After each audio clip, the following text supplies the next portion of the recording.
Hello നമസ്കാരം.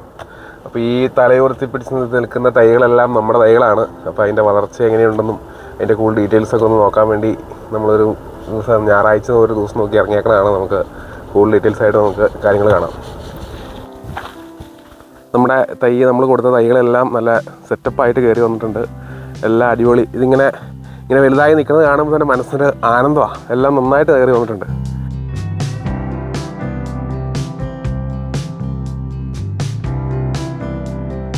അപ്പോൾ ഇവിടെ ഒരു തൈ നന്നായിട്ട് വന്നിട്ടുണ്ട്. അപ്പോൾ നന്നായിട്ട് വന്നതിൻ്റെ ചോട്ടിലേക്ക് നോക്കിയപ്പോഴാണ് ആ തൈ നേരത്തെ കേടായിരുന്ന തൈയാണ്. അതാണ് ഇപ്പം രണ്ടാമത് നന്നായിട്ട് വന്നിരിക്കുന്നത്. ഞാൻ ഡീറ്റെയിലായിട്ട് കാണിച്ചു തരാം. ഇത് കണ്ടോ,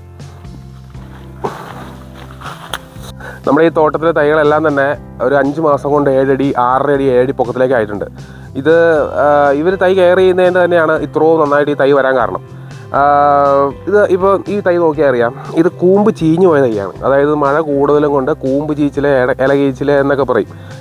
അങ്ങനെ ചീഞ്ഞു പോയ തൈ, കൂമ്പ് ചീഞ്ഞു പോയ തൈ ഇവർ കട്ട് ചെയ്ത് രണ്ടാമത് മുളപ്പിച്ചെടുത്തേക്കുന്ന തൈ. ആ തൈയും നമുക്ക് 5 മാസം കൊണ്ട് 7 അടി ഹൈറ്റിലേക്ക് കിട്ടിയിട്ടുണ്ട്. അപ്പോൾ കെയറിങ് ഒരു പ്രധാന ഘടകം തന്നെയാണ്. എപ്പോഴും റബ്ബർ തൈ കയറി വരുന്നതിൽ കെയറിങ് വളരെ ഇമ്പോർട്ടൻ്റ് ആണ്.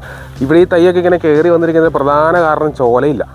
ചോല എന്ന് വെച്ച് കഴിഞ്ഞാൽ മറ്റു മരത്തിൻ്റെ ഷെയ്ഡ് ഉണ്ടെങ്കിൽ ഒരു കാരണവശാലും റബ്ബർ തൈ ഇതുപോലെ നന്നായിട്ട് കയറി വരില്ല. ഇപ്പോൾ നിങ്ങൾക്ക് നോക്കിയാൽ ഇവിടെ ഒരു കാക്കയ്ക്ക് ഇരിക്കാൻ പോലും തണലില്ല. അപ്പോൾ അങ്ങനെയുള്ള സ്ഥലത്ത് ഉറപ്പായിട്ടും തൈ നന്നായിട്ട് തന്നെ കയറി വരും. അപ്പോൾ നമ്മുടെ കാലാവസ്ഥ മാറി, മൺസൂണൊക്കെ കഴിഞ്ഞു, തൈ നടേണ്ട സീസൺ ഏകദേശം കഴിഞ്ഞുകൊണ്ടിരിക്കുന്നു. അപ്പോൾ വെയിൽ സ്വാഭാവികമായിട്ടും കൂടി തന്നെ നിൽക്കുകയാണ്. അപ്പോൾ അങ്ങനെ ഒരു സാഹചര്യത്തിൽ കേടായ തൈകൾ രണ്ടാമത് പ്ലാന്റ് ചെയ്തിരിക്കുന്നതാണിത്. ആ തൈക്ക് ഷെയ്ഡ് കൊടുത്തിരിക്കുന്ന രീതിയാണ്. എന്തുകൊണ്ടും ഏറ്റവും നല്ല രീതി തന്നെയാണ് ഇങ്ങനെ ഈ നെറ്റ് കൊടുക്കുന്നത്. ചാക്ക് കൊടുത്താൽ കാറ്റ് കയറില്ല, അങ്ങനെ പ്രശ്നമുണ്ടല്ലോ. അപ്പോൾ ഈ നെറ്റാകുമ്പോൾ കാറ്റ് കയറും, അതിന് കുഴപ്പമുണ്ടാവില്ല. എല്ലാം കൊണ്ടും നല്ല രീതി തന്നെയാണ് ഒരു ഷെയ്ഡ് കൊടുത്തിരിക്കുന്നത്. അല്ലെങ്കിൽ നമുക്ക് വേണമെങ്കിൽ ചൂട്ട് വയ്ക്കാം. പക്ഷേ ചൂട്ട് വെച്ചാൽ ഈ വെയിൽ കുറേ നേരം വെയിലടിച്ച് കഴിയുമ്പോഴും ഈ ചൂട്ട് ഡാമേജ് ആവാനുള്ള സാധ്യതയുണ്ട്. അതിൽ നല്ലത് ഇത് തന്നെ. ഇതാണെങ്കിൽ ഏറ്റവും മികച്ച രീതി നിന്നോളും, നമുക്ക് ഒരു കുഴപ്പമുണ്ടാകാതെ തൈ കയറി കിട്ടും.